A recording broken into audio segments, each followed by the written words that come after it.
Y luego nos encontramos todo para el conversatorio que viene organizando la Sala Penal Internacional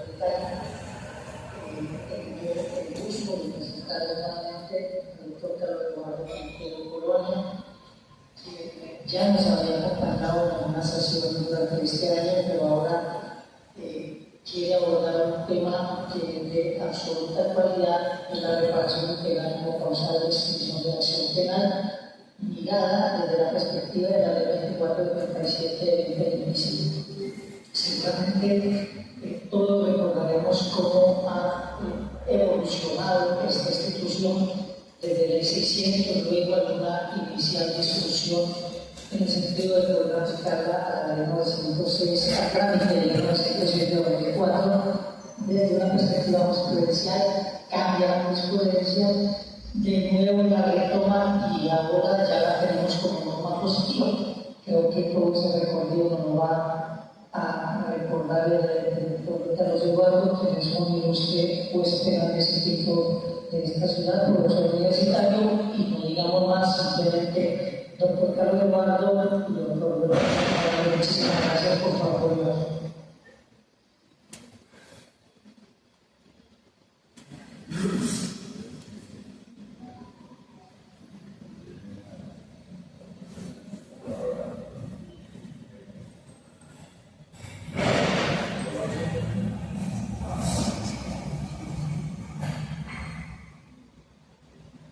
Buenos días.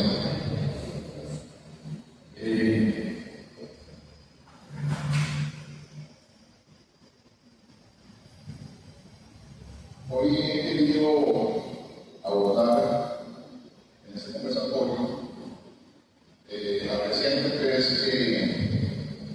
reforma a la Ley 906, especialmente lo que tuvo que ver con los artículos 77 del Adjetivo Penal y la introducción del artículo 4 de la Ley 2477 de 2025 del artículo 78. Ya yo creo que todos han tenido la oportunidad de, quienes siguen al doctor Antonio Tello Benítez, de ver la exposición que hizo en YouTube sobre una sentencia que tuvo la oportunidad la Corte de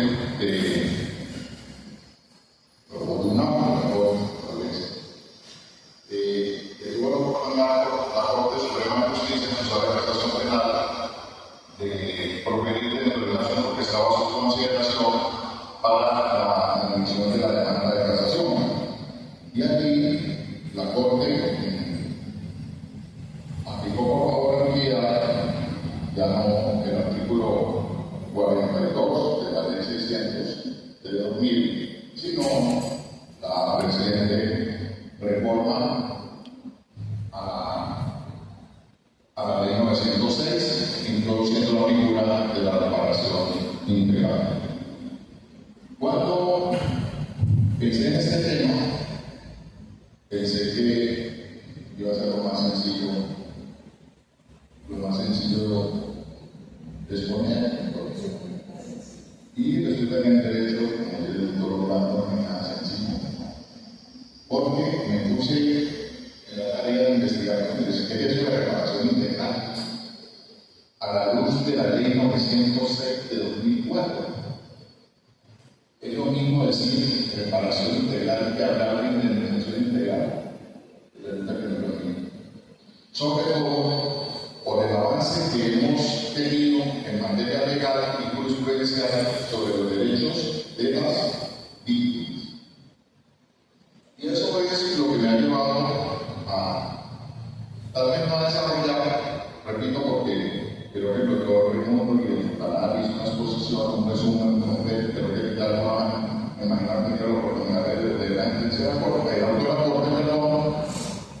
donde inclusive la Corte fija, ya fija lo que anteriormente había hecho, lo que serían los requisitos para aplicar la reparación, lo que podrían ser, o un primer paso a lo que serían los requisitos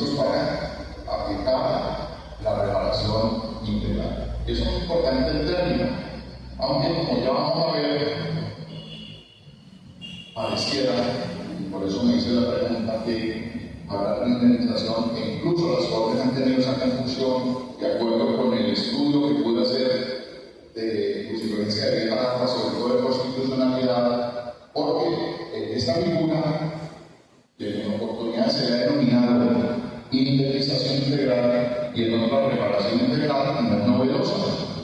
Esa figura existe desde hace muchos años, desde el decreto 2700, pasando por el código de las contrataciones especiales, que todos sabemos que lamentablemente fue declarado en ese tiempo, pero que la Corte Constitucional tuvo la oportunidad de hacer un análisis de un artículo, y entonces eso es lo que pretendo.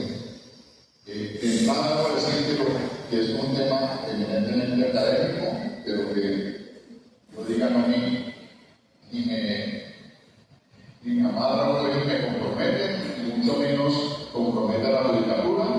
Estoy tratando de hacer una aproximación o una lectura, sobre todo del tema, y luego pasaré a través de un cuadro comparativo a cuál era el amigo que le daba la ley, el artículo 42 de la ley 600 de 2000, y cuál es la dinámica actual introducida, repetimos, por el artículo 4 de la ley 24 de 37 de 2025, que adicionó el artículo 78A a la ley 906 de 2004.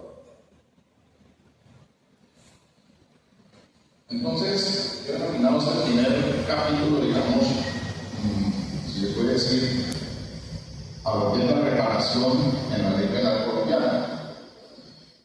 Entonces, como les decía, significativo pues resulta destacar en Orden Juris que la reciente reforma a la ley penal adjetiva otorgó a la figura mediante la cual se puede extinguir la acción penal. En este punto conviene recordar que la ley 600 de 2000, en el artículo 42, o mejor en el artículo 38, consideraba las causales de la extinción de la acción penal. Y ahí estaba prevista, entre esas causales, la extinción por indemnización integral, así lo denominaba. Y luego desarrollaba la figura de la indemnización integral en el artículo 42. ¿Y por qué es importante hacer la distinción entre las dos plataformas? Porque mientras el artículo 4 de la ley 2497 del 11 de julio de 2025, que adicionó con la ley 906, repetimos el artículo 78A, lo denominó reparación integral, el artículo 42 de la ley 600 lo identificaba como indemnización integral. Por lo cual es importante, considero, hacer la distinción entre un término y otro. La Corte Constitucional, en la sentencia C-899-2003, en esa componencia de ya hoy fallecido el doctor Marco Gerardo Morcaba, hizo referencia a la sentencia C-746 del 98, de revisó la circunstancia del artículo 28 de la ley 228 de 1995. Esa era uno de los famosos códigos de contravenciones especiales que posteriormente fue, recordemos, derogado por la Honorable Corte Constitucional. Y él decía que, dijo la Corte en esa sentencia, que estableció la extinción de la acción penal por indemnización integral en los delitos de hurto simple, hurto de uso, hurto entre condueños, estafa, lesiones personales, todo lo que eran las contravenciones. O sea, que presente la Corte observó que utilizó el término indemnización integral, pero resulta que la ley no me refería a indemnización integral. La ley se refería a la reparación integral. Entonces, uno leyendo así rápidamente, uno podría decir reparación integral es igual a indemnización integral.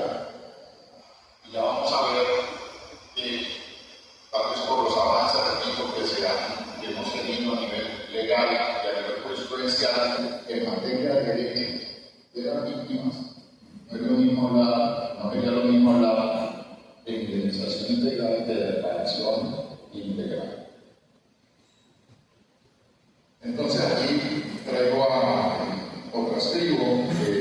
últimas partes, donde ya corte más adelante dice la posibilidad de la reparación integral del daño causado en el evento punible se constituye en un adecuado, en un mecanismo adecuado para extinguir la acción penal.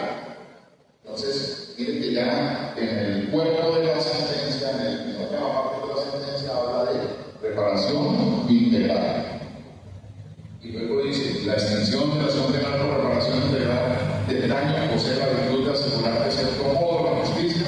Todo lo que se alegaba, pues, que la inasistibilidad o la inconstitucionalidad de esa norma, en el entendido de que esta figura desconocía los derechos a la verdad y a la justicia, que recordemos ya venían siendo desarrollados de vía manada, es decir, de que en el proceso penal no solamente se busca indemnización o la reparación del daño, sí, como se ha venido denominando, sino además que se buscan dos garantías superiores de las víctimas, como los derechos a la verdad y a la justicia.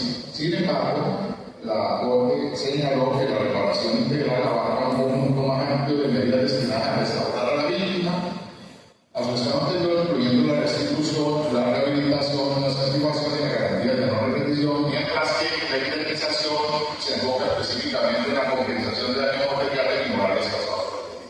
Mira que la Corte, a pesar de que le da el mismo trato, me parece dar el mismo trato a la figura que hace la distinción entre lo que es indemnización y reparación. No es lo mismo, no es lo mismo hablar de reparación integral, y por eso me llama la atención, porque en el 2000 el legislador lo denominó indemnización integral. Es más, ya vamos a ver más adelante que el Código Penal establece como causal de extinción de la acción penal, por allá en el numeral séptimo, la indemnización integral. Y luego lo desarrollan en el artículo 42 como indemnización integral. Pero ya la Corte hace una distinción en que una cosa es hablar de indemnización integral y otra cosa es hablar de reparación integral. Aquí pues traigo luego otra reseña que hizo la Corte Constitucional en la sentencia C916 de 2002, para el lo que vengo diciendo. De hecho, resulta que si bien la indemnización de daños es solo uno de los elementos de la reparación de la víctima, o sea, la indemnización es solamente uno de los elementos de reparación de la víctima. Y que el establecimiento de sus derechos supone más que la mera indemnización. En todo caso, la Carta protege especialmente el derecho de la víctima a la reparación de los daños ocasionados con la conducta pública. Todo para reiterar que la indemnización integral es solamente uno de los elementos de la reparación integral. Entonces, también importante resulta establecer de dónde viene la figura de la reparación integral. Y pues yo traté de extraerlo de la propia ley. Y lo primero que encontré es que, repito, el artículo, la norma objetiva, como ya lo dije, el artículo 32, señala que como causal de extinción de la acción penal, en el numeral séptimo, la indemnización integral en los casos previstos en la ley. No nominal que nos remitía al artículo 42 de la ley 600 de 2000, y desarrollado dicho instituto y que se refiere lo denominaba indemnización integral, que aparecía como causal de extinción de la acción penal en el artículo 38 de la misma obra. El término reparación aparece acuñado en el artículo 94 de la ley 599 de 2000, cuando se nos indica que la conducta punible origina obligación de reparar los daños materiales y morales causados con ocasión de pena. Ello pues en consonancia con el Código Civil, que como todos sabemos indica que el delito es fuente de qué? De obligaciones, ¿no? Por allá en el artículo 2341, si no recuerdo, pues establece que el delito es fuente de obligaciones, entonces que el declarado responsable tiene la obligación de reparar el daño para divulgar a él. En tratándose de la ley penal preventiva, el artículo 11 de la ley 906 de 2004, principio rector de garantía procesal, consagra en el literal C como uno de los derechos de las víctimas una pronta e integral reparación de los daños sufridos, cargo del autor o partícipe del impulso de los podemos hacer lo que llamamos a responder en los términos de ese código. Lo cual, pues, a mi juicio parece de su contrasentido del legislador. Y esa es una de las propuestas que se ha tratado de llevar ante el Congreso, que se ha pedido reiteradamente, que no ha tenido eco, pues el ejercicio del incidente de reparación integral no solamente tiene cabida cuando la sentencia condenatoria cobra ejecutoria, lo cual necesariamente no opera de manera pronta, pues todos sabemos lo que un juicio puede llegar a durar y todo lo que puede suceder entre la comisión de la conducta y en el momento en que se quiere intentar hacer uso del ejercicio del incidente de reparación integral, venta de bienes, la ley solamente le obliga si no se toman pues medidas cautelares, sino simplemente las se toman el juez de control de garantías 6 meses, y a los 6 meses ya, incluso ha dicho la Corte Suprema de Justicia, de derecho ya la persona tiene derecho a disponer de quién, de sus bienes, o sea que la garantía de que va a haber una reparación pues queda prácticamente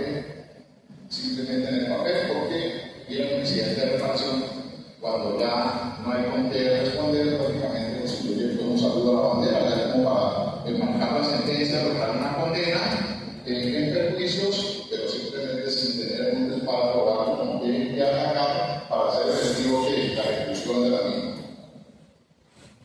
Entonces, ¿cuándo se entiende satisfecha la reparación? Acudiendo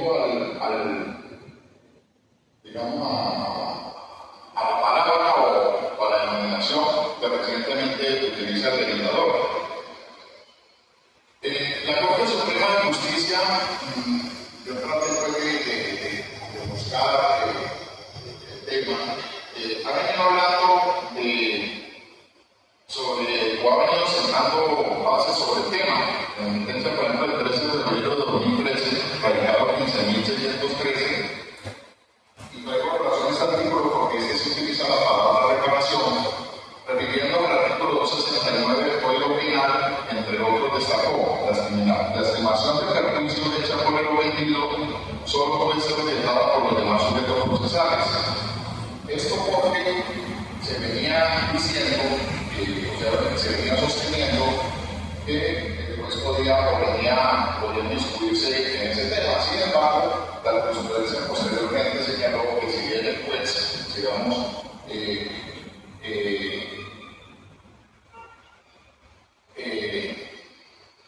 podría en un momento dado intervenir en ese trámite, pues no podía, digamos, disponer sobre la voluntad de la víctima en el sentido de hacer la administración de que ha sido reparada integralmente.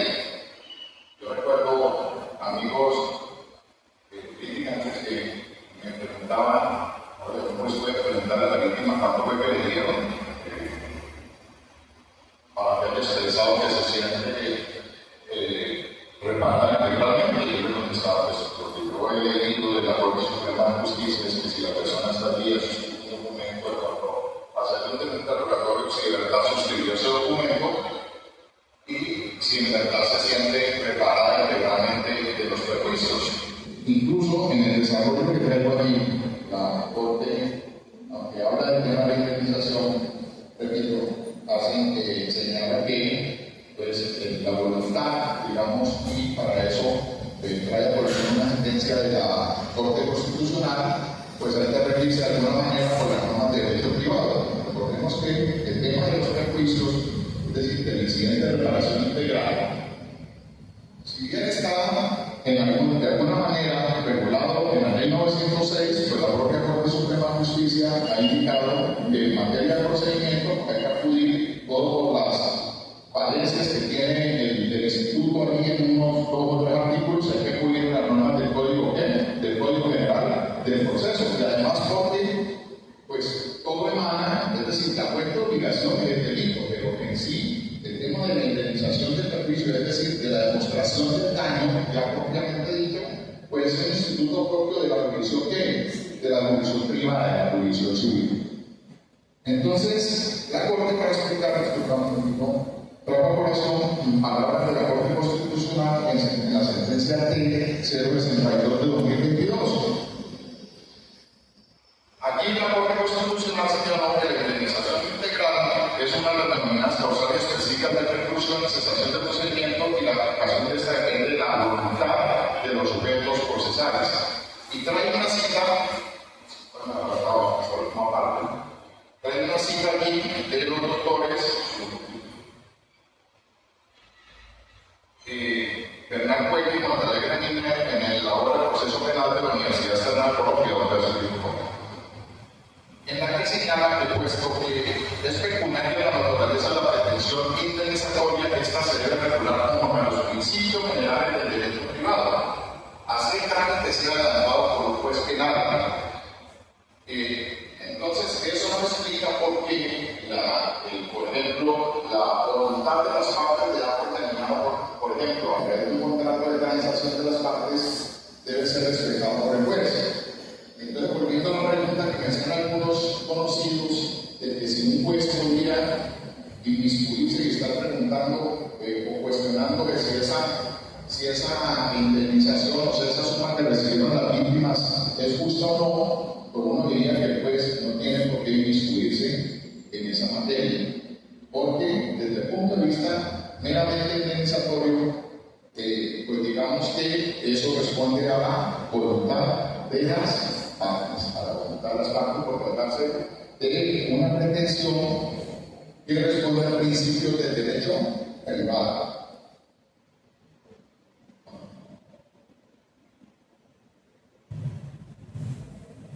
Entonces, señaló entonces la Corte que si bien se parte de la necesidad de los perjudicados acudan al proceso para el cual se debe informar la existencia del mismo, en caso que esto no concurra o no se diga en ningún acuerdo, desde esa poca ciencia es un obstáculo para que la declaración de extinción de la acción penal, que para la declaración de la extinción de la acción penal se pueda acudir a un perito para tratarse de los perjuicios y aquí trae pues otro aparte de la Corte. Ahora,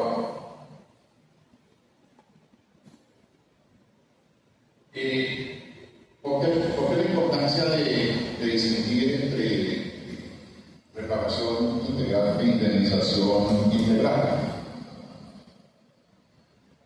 Porque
¿por qué? Porque hoy en día se ha establecido que la reparación integral no obedece únicamente por factores que entran en cuenta la reparación integral, no son únicamente la mera indemnización pecuniaria, sino que existen otros factores que cobijan el tema de la reparación integral, como el derecho a la no reparación, el derecho a la no repetición, el restablecimiento del derecho,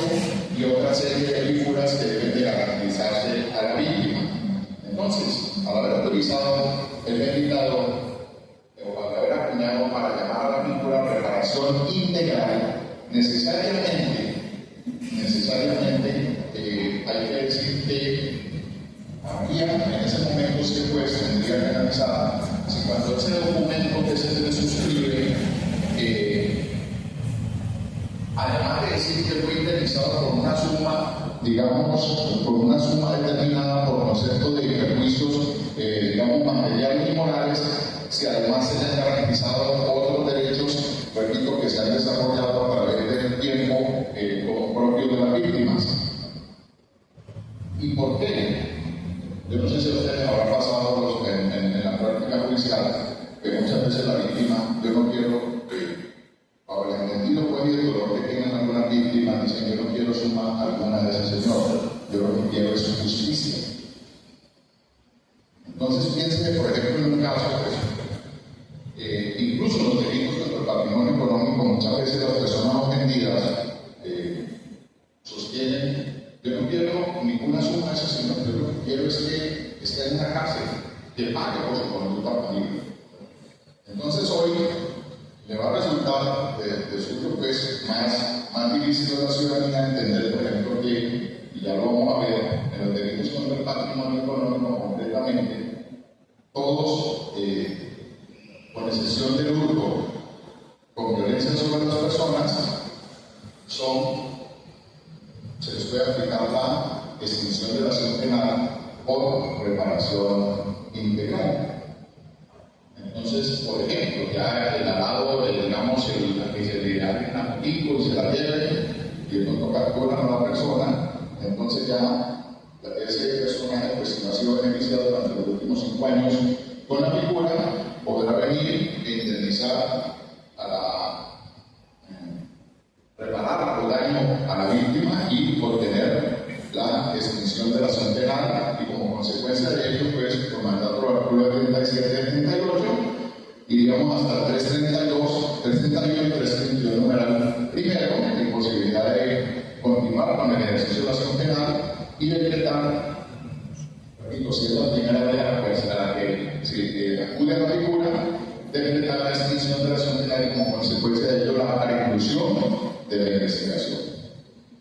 Entonces, ese es el tema que debe revisarse y que de pronto todavía la jurisprudencia tendrá que abordar en torno a que si la reparación integral no solamente cobija, repito, el tema meramente patrimonial, sino otros derechos de las víctimas y que ya se ha desarrollado por la jurisprudencia, otra serie de factores, ¿cómo se podría garantizar a través de la figura que a la víctima se le haya garantizado el ejercicio? Inclusive por aquí, ya lo vamos a ver, no sé si con ese propósito, el legislador remitió o le ordenó a la Fiscalía que en todo caso debía satisfacer los derechos que tienen las víctimas que están consagrados en el artículo 11 de la Ley 906 y en el artículo 22, que es el restablecimiento de qué? Es el restablecimiento del derecho. Pienso, por ejemplo, que en el caso de una estafa, cuando una persona se le ha despojado de un bien inmueble, pues la Fiscalía tendrá si se acude a la figura, tendrá la obligación de acudir o de ordenar, no sé, o a través de un juez, ordenar la cancelación de los títulos fraudulentos que hicieron a esa estafadora que presunto propietario de ese inmueble. Se me ocurre a mí que esas serán parte de los derechos que tienen las víctimas en el proceso de reparación.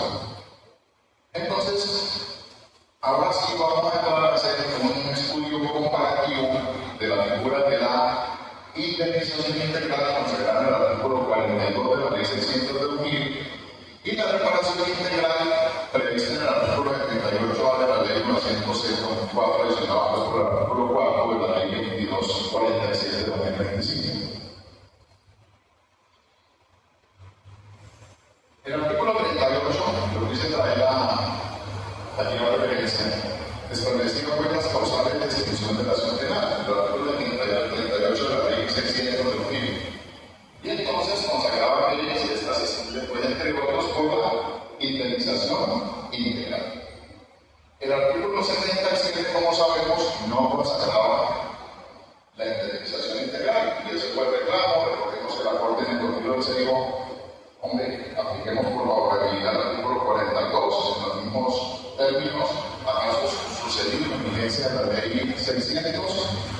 Posteriormente, digo, hombre, no hemos revisado el tema y no se han dado los presupuestos para que podamos hablar de favorabilidad. Luego, por acá en el año 2022, recuerdo, Orbe retomó otra posición encaminada a que se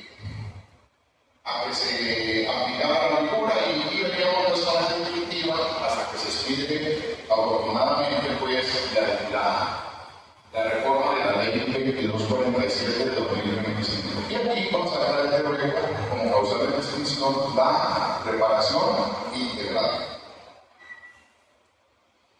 Entonces,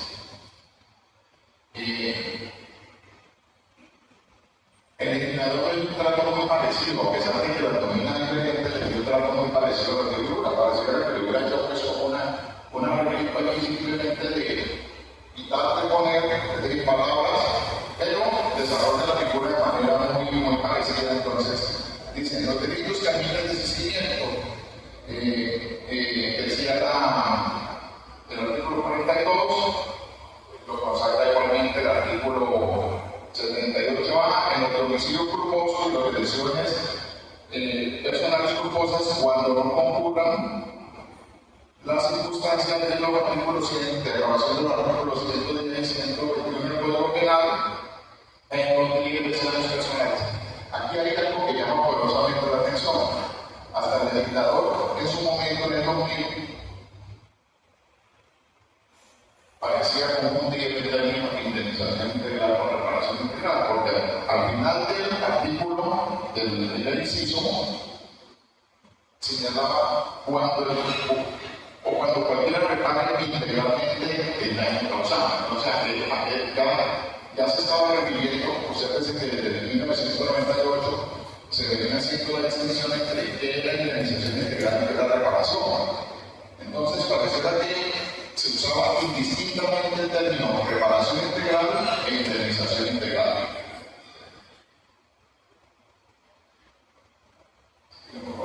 Y aquí pues traigo los artículos, pero vamos a hacer la distinción. En tratados hay los requisitos.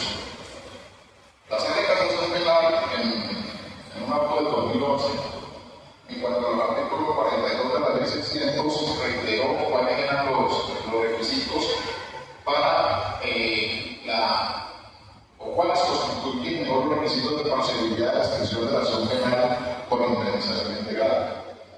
El primero de ellas es que el delito por el cual procedía debía ser autorizados en el artículo 42 de la ley 600. Entonces, entre eso estaba el homicidio culposo, como ya vimos, las lesiones personales culposas. Y los delitos, perdón, los delitos que amenazan el sistema. Luego,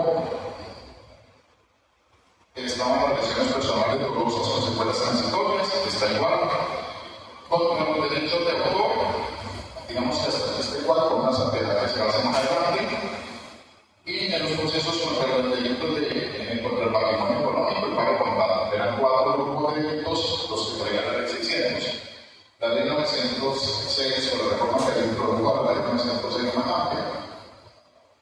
Primero, ya no hay ninguna excepción a los delitos contra los derechos de autor, es decir, en cualquier delito contra los derechos de autor se puede aplicar la extinción de la acción penal por reparación integral. Se incluyó el delito de inasistencia alimentaria taxativamente y en los delitos contra el patrimonio económico. ¿Cuál fue la distinción? En la ley al 2, por favor, al 2. Bueno, en la ley 600 de 2000 se indicaba que era un gusto que no podía recaer la extinción de la acción penal en los delitos contra el patrimonio económico cuando se tratara del voto calificado. Es decir, todos sabemos que el voto calificado lo encontramos 229 del motivo básico 240 y tenemos 5 incisos donde trata el delito del voto calificado. Entonces, ¿qué se entendía hasta ese momento? fuera de la posibilidad de extinguir la acción penal por indemnización integral en ese momento. Igualmente, tenía por fuera la extorsión, lo cual se conserva en la nueva norma, pero se exceptúa también la violación a los derechos morales del autor, la defraudación de los derechos patrimoniales del autor y violación de mecanismos de protección, lo cual ya no quedó excluido. Yo pensaría que la gran novedad con respecto a esta reforma tiene que ver, uno, con el delito de inasistencia alimentaria, dos, con el tema del voto calificado. Porque el único delito contra el patrimonio económico que está aceptando la posibilidad de declarar la extinción de la acción penal por reparación integral es el único cuando se comete con violencia contra las personas, o sea, que trata el artículo 240 en su inciso segundo y tercero. Recordemos que la ley sanciona con violencia cuando se comete para la comisión del delito o inmediatamente después de cometido para asegurar bien el producto del mismo. La otra novedad, el otro requisito que fijaba la Corte para la ley, para el artículo 42, es que el daño ocasionado con esto debe ser reparado integralmente en los términos del dictamen pericial correspondiente al acuerdo. Y aquí, pues con mucho respeto, no quiero crear controversia ni mucho menos decir que yo voy a hacer. Repito, ese término reparación integral, en tratándose pues de la ley 906 hoy en día, pues hay que mirarlo con mucha atención porque, repito, el término reparación integral en la ley 906 implica, por todo ese desarrollo que hemos tenido de los derechos de las víctimas, implica otra serie de garantías que hemos reconocido a las víctimas. No se entenderá en su momento, y tal vez algún estudioso con tiempo me imagino que irá por vía de demanda ante la Corte Constitucional para que se resuelva el tema de ese tema de la reparación integral y los otros derechos que involucran o que acuñan esa terminología de reparación integral. Te repito, implica otra serie de garantías que deben ser protegidas a las víctimas. Pero digamos que, como estos delitos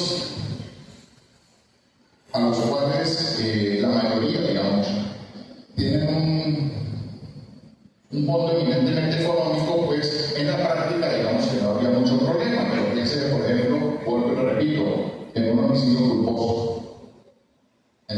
culposo. Cuando la víctima le diga a la fiscalía, es que yo, además de dinero, tengo derecho a otras cosas, por ejemplo, a que se me pida perdón, a que se prometa por el señor que no va a volver a hacer la velocidad de causarle un daño de esa entidad a otra persona y otra serie. Es decir, podemos entender simplemente que lo patrimonial satisface todo lo que encierra o acuña en términos de reparación integral, repito, a la luz de las sentencias de la ley y la jurisprudencia, en el entendido de que un mero documento podrá satisfacer todas las pretensiones de la víctima dentro del proceso penal, o simplemente con una indemnización, que pienso yo que debería de haber sido el término, con una indemnización integral, se supliría pues todos esos otros derechos y otras garantías que hemos desarrollado. Es que lo que pasa es que a través de la dinámica del derecho, de la constitucionalización del mismo y de las garantías que hemos traído a las víctimas, hay que ser muy cuidadoso cuando utilizamos esas terminologías. Y obsérvese que ni el propio, claro, pues todos sabemos, aunque con todo el que no sé, este proyecto de grupo presentado por la Honorable Corte Suprema de Justicia, pero parece que ese término indemnización integral, reitero, y reparación integral lo hemos usado indistintamente, pero en los últimos años esto tiene un problema. A mi juicio, repito, eso no compromete para nada decisiones que puedan adelante tomar con respecto al asunto, sino que hay que tener en cuenta esa otra serie de garantías de la victimización.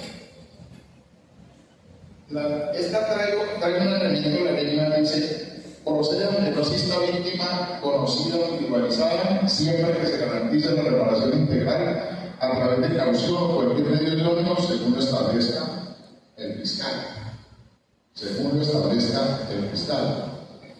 Entonces dice, así no haya víctima conocida. Entonces uno pensaría que entonces tiene que haber un perjuicio, ¿no? Y entonces, ¿perjuicio para quién? ¿Y cómo lo va a establecer? ¿Y cómo lo va a establecer el fiscal? ¿Cuál será el monto de esa caución?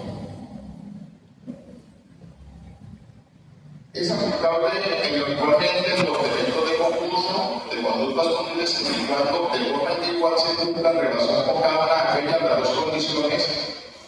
Yo entendería, aunque la norma habla del inciso anterior, que me parece que es un error también de técnica legislativa, porque no tiene nada que ver, que delito menor que procede y que se realice la reparación integral también del delito que concursa.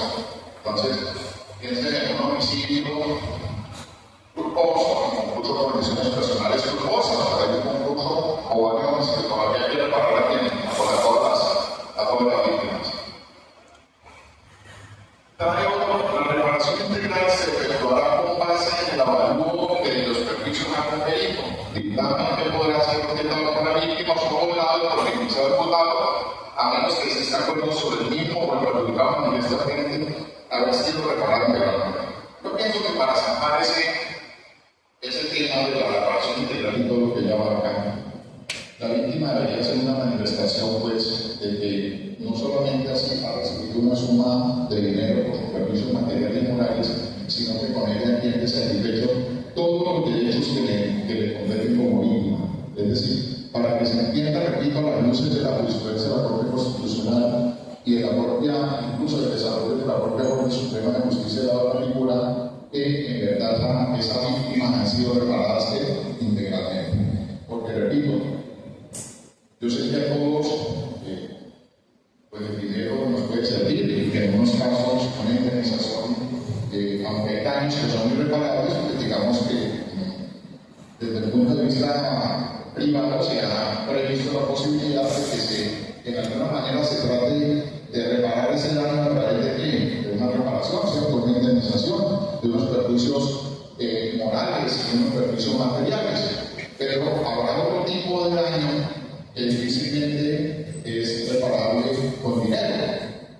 Entonces, por ejemplo, la pérdida de un ser querido, difícilmente con una suma de dinero el alma va a curarse, ¿sí? Y entonces, como hay otra serie de derechos aquí encerrados, pienso que ese documento debe elaborarse con mucho cuidado para que de tal manera que la víctima pueda expresar de manera libre, pues, su satisfacción desde todo punto de vista con respecto a las pretensiones que tenía frente al proceso penal al cual ha acudido precisamente en defensa de sus derechos, reclamando sus derechos. Mire que es la norma establece que el fiscal deberá cumplir, le pone una función buena al fiscal con los deberes del artículo 11. Ahí están pues los derechos de las víctimas. Y 22, el restablecimiento del derecho. Entonces les decía yo, les ponía hace unos minutos el ejemplo de un caso de un estado, por ejemplo, donde efectivamente pues se repara integralmente a la víctima, pero además sea necesario tomar las medidas necesarias para que las cosas vuelvan a su estado original, por ejemplo la cancelación de títulos fraudulentos, la entrega del inmueble propiamente dicho a su verdadero dueño, etc. Y entonces le confía esa función a la Fiscalía General de la Nación. Lo que no dice la ley es si todo eso debe darse antes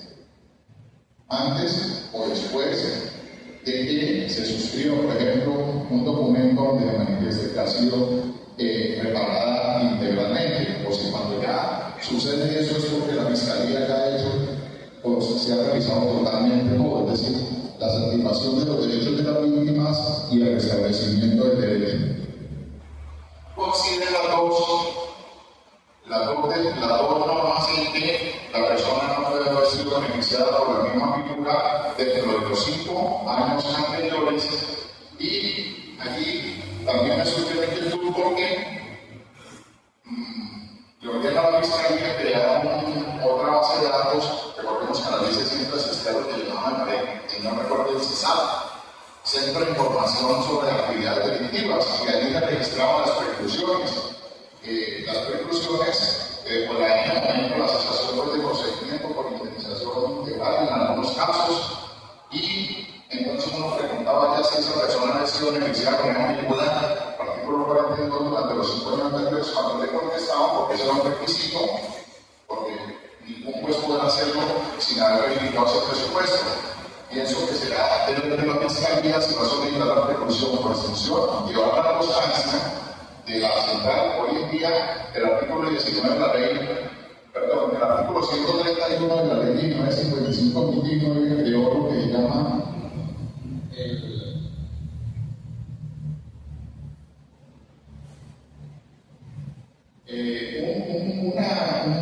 una base de datos pues, sobre actividades delictivas parecidas a la que era el CISAP, donde reportan todas las sentencias y todas las decisiones que se toman, sean solutorias o condenatorias, pero la Fiscalía también pues, tiene su base de datos respecto a las que debe estar realizando como haciendo sentencias de código de procedimiento penal sobre las actividades en los procesos penales, para que por ejemplo le toman una decisión de archivo, de reclusión, o se logra una sentencia, o una sentencia condenatoria, una sentencia solutoria, así lo debe ordenar el juez. Ahora, yo les he planteado una inquietud que nos surgió, digamos, o que me surgió a raíz de este cambio. Ustedes ya vieron el profesor Pedro Rojo, en su canal muy ampliamente fue lo lo explicó, que la Corte aplicó un caso que tenía para la emisión de la demanda de casación por favorabilidad la figura de reparación integral.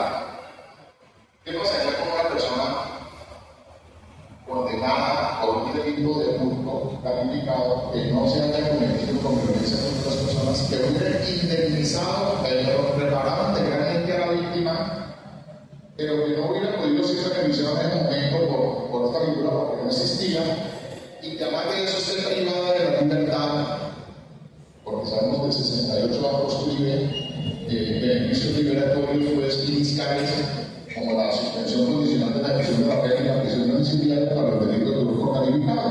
Pensemos en esa hipótesis. ¿Qué pasaría? ¿Qué podría hacer? Es decir, oye, si hubiera sucedido el caso de vigencia de la ley, la persona habría podido ser beneficiada por una extinción de la acción penal y desde luego una reclusión de la investigación, pero ya la sentencia está firme. No es caso de la Corte y no lo estoy planteando, la sentencia está firme. Yo pienso que eso se podría solucionar a través de la figura de la revisión. ¿Por qué? Bajo el mandato del artículo 2. Y lo que el tribunal en este caso debería hacer es en proceso que no puede iniciarse un procedimiento por prescripción de la acción por parte del medio principalmente por cualquier recausación de extinción de la acción penal, por principio de favorabilidad, declarar la legalidad de la atracción y remitirse al juez para que dé un acto de preclusión de la investigación. Sin embargo, pues aquí queda, porque seguramente esos casos en la práctica pueden presentarse, ¿sí? Aunque pues cuando se indemniza, digamos que las penas de por sí se reducen ostensiblemente, piense por ejemplo en un caso de conductas punibles de la pena puede ser 8 o 10 años de prisión, y aún habiendo reparado, la persona se encuentre privada de la libertad. En esos casos pues se deja sin valor la sentencia, incluso se decreta la libertad provisional y se ordena a un juez dicte la decisión de reemplazo, en ese caso de que un auto decretándote la reclusión o indemnización. una solución que yo veo que se puede estudiar, sí, digamos, por temas de valorabilidad. Desde luego, vuelvo a repetir, eso es sencillamente personal, eso no compromete para nada ni a la judicatura ni nada, sino que pensando en el caso que se presentó con la honorable Corte Suprema de Justicia, pues para ellos era más fácil porque no habían tomado la decisión de admitir o no habían decidido a fondo sobre el tema de la traducción. Muchas gracias.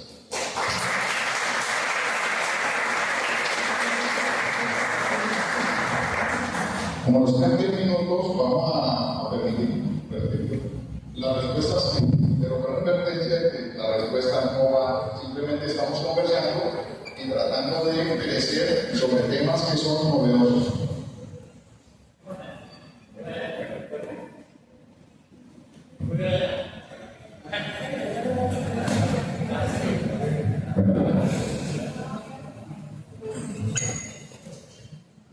Buenos días, doctor Carlos Eduardo, excelente tu presentación y muy buena la acotación final que hace.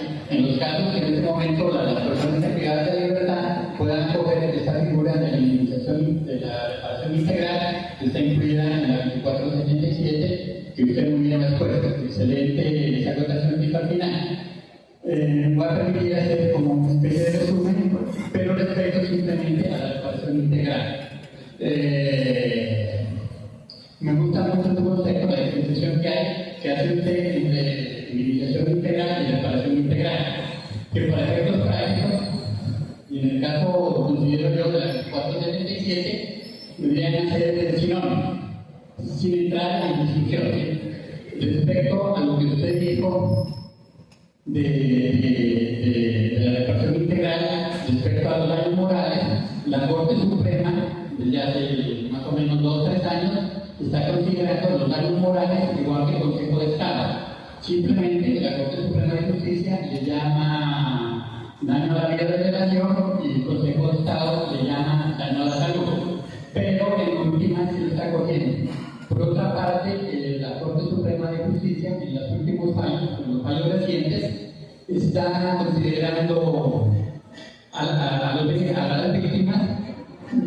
Adicionalmente, desde su núcleo familiar está reconociendo a otras personas, pero no lo hace igual que el Consejo de Estado, que es muy amplio en reconocer, en legitimar a una extensa gama de víctimas. ¿Sí? Bueno, y ahora viene a la ley 2477, con todo respeto, complementando lo que dijo el doctor Carlos Eduardo, es el incidente de reparación integral, o como está en la ley 906, con la 2477, lo pasa al inicio. Lo pasa al inicio del proceso. Es una cuestión excelente y muy buena para las víctimas. En este caso me refiero solamente a las víctimas por lesiones y homicidio culposo, ya sea en accidente de tránsito o por mala praxis médica, que la gran cantidad de delitos que hay, y eso es una finalidad de la ley para que mediante este mecanismo, mediante esta nueva figura jurídica de reparación integral, que no es incidente sino reparación integral, las víctimas tengan su reparación. Respecto al otro de la reparación integral de la víctima, que incluyen otros derechos, generalmente este tipo de víctimas por accidente de tránsito y mala praxis médica, lo único que buscan es una protección económica. Sí, es muy raro el caso de que una persona quiera que esa persona causante del daño vaya a la casa. Nadie quiere que el conductor vaya a la casa. Quisiera que me requiera, por favor, su intervención para poder dar bueno. Entonces, ya que para dar oportunidad a otros, entonces simplemente el problema que existe en este momento, que ya puedo llegar a la conclusión, a mi propuesta, es que el incidente, al prepararse, al ponerse al inicio del proceso, y para que tenga efectividad de la reparación a la víctima, en el sentido que la víctima simplemente requiere su protección económica, que es lo único que por lo cual se demanda, en el incidente de reparación integral, como lo dije yo en un escrito dirigido a la fiscal general, la 2477 siempre tendrá éxito siempre y cuando el fiscal vincule a la aseguradora. En ese sentido, hay un interrogante que se lo plantea al fiscal, es esto. El fiscal, en este caso, y es una pregunta para todos los asistentes y para usted, doctor, el fiscal, en este caso, de la 2477, que recibe la solicitud de la víctima, sustituye al juez de conocimiento, el cual participa en el incidente de reparación integral y evita un fallo vinculante a la aseguradora. Esas mismas funciones las tiene el fiscal cuando la víctima le hace una solicitud y apenas el fiscal tiene solamente la noticia crimen y no tiene nada más. Esa es la pregunta que tengo en este momento. Si el fiscal sustituye o reemplaza las funciones del juez de conocimiento respecto al accidente de reparación integral. Muchísimas gracias.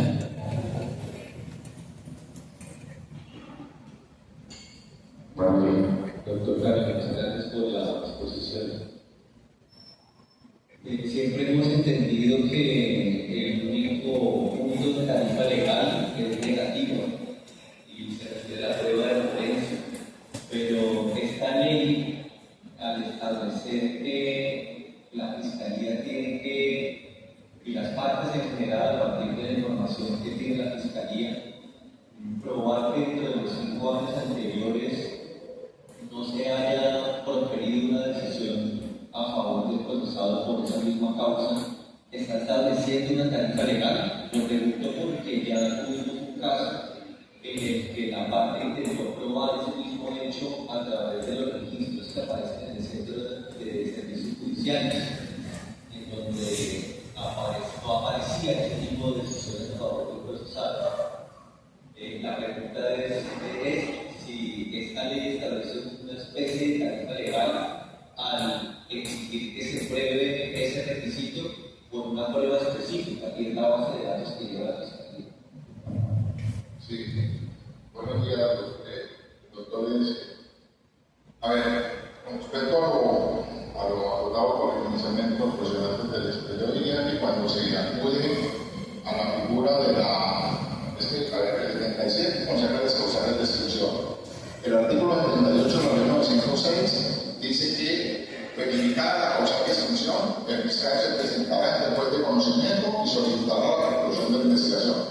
Quiero entender que, doctor, cuando se va con todo el paquete listo, es decir, si privadamente hubo una transacción, la víctima está manifestando que nosotros fuimos indemnizados y preparados, que todo eso se le presenta al juez. ¿Para qué? Para que pueda tomar su decisión de que la decisión criminal, al menos en mis audiencias, yo digo primero, declarar la extinción de la acción penal en el proceso adelantado con problema mental por el delito misericordioso. Segundo, decretar la reclusión de la extinción de la acción penal con fundamento en el artículo 331 y 332 numeral.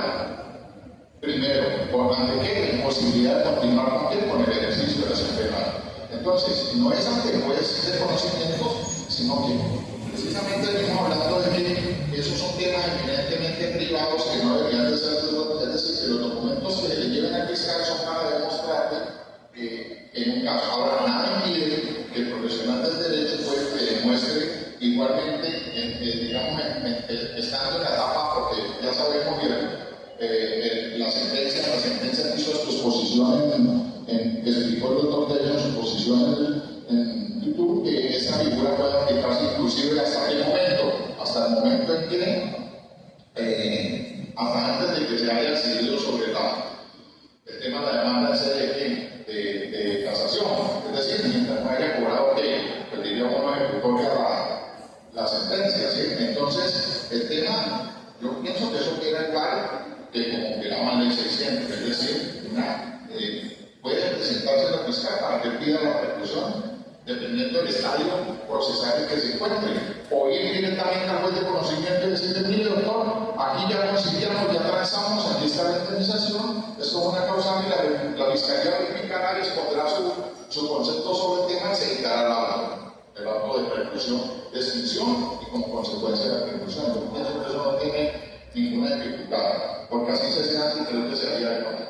Con respecto a la pregunta del doctor Córdoba, pues ya recuerdo, existe hoy en día, no sé si los jueces están dando la aplicación a eso, ya menos porque un registro único de decisiones judiciales que creó la ley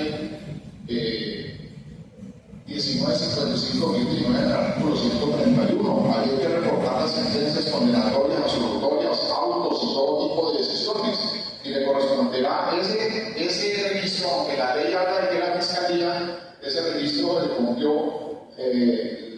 la administración del mismo, porque le quitó esa competencia a la Fiscalía. Ahorita la ley pareciera volver a dar otra vez ese resorte de la Fiscalía en la Nación, lo viste la Policía Nacional e Interpol. Entonces aquí se registran todas las sentencias que se provienen o todas las decisiones que provienen del desarrollo de un proceso de una investigación penal. Pues la ley exige, doctor, la certificación de esa condición. Yo no sé si el problema es si se está dando cumplimiento, porque la Fiscalía se había desprendido de esa obligación, pero existe el registro único de decisiones judiciales. Nosotros lo ordenamos en todas las sentencias y nunca nos han dicho que devuelvan esa información de la policía, o sea que el registro debe existir. Y que es necesaria la información, sí, porque la ley exige como presupuesto que la persona no haya sido beneficiada durante los 5 años anteriores, pero no lo demás sería suponer sin fundamento. Bien, el tiempo nos agotó, que pena. Me gustaría que pudiéramos seguir charlando sobre un tema tan interesante como este, y aquellos que han trabajado en estos conversatorios en la Sala Penal de Ciudad de Cali, con exposiciones tan interesantes como la del doctor Carlos Eduardo y la de cada uno de los expositores que nos han acompañado a lo largo de este año, donde siempre han traído elementos novedosos, siempre nos han traído muchos elementos para reflexionar. Y si a eso adicionamos la de ustedes que nos acompañan aquí, concurriendo a estos conversatorios, definitivamente creo que esto es supremamente valioso y debemos seguirlo enriqueciendo y vamos a continuar con ello. Para relevar así muy rápido sencillamente de esto, yo no sé qué tanto se había reflexionado acerca de esta temática que nos la trae el doctor Carlos Eduardo, esa diferencia entre reparación integral e indemnización integral. Creo que allí deja una serie de tips para que vamos a seguir pensándolos y desarrollándolos y los efectos que tiene esa diferencia.